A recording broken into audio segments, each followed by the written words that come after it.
Watch this video if you want to learn what a binary covalent compound is and how to go from the formula to the name. In this video, we're going to go backwards and go from the name to the formula. Both of them are important skills. This is carbon diselenide. If we want to write out the formula, we notice that there's not a prefix in front of the carbon. It's just one carbon because it doesn't say di or whatever. Selenium is Se. This di means that there are two of them, so we put that as a subscript. Xenon, there's just one.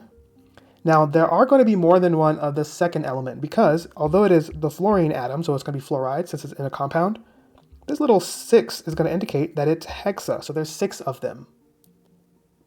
Bromine is Br. There's only one because it doesn't say that there's more than one.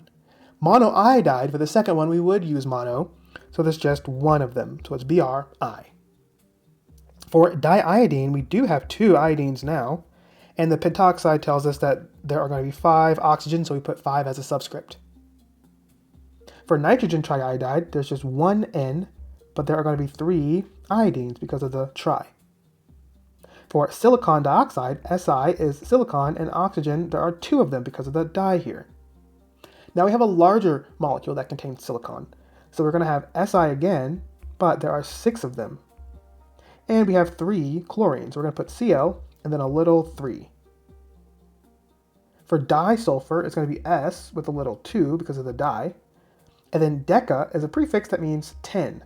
So bromide is going to be Br. It comes from the bromine atom. And there are 10 of them.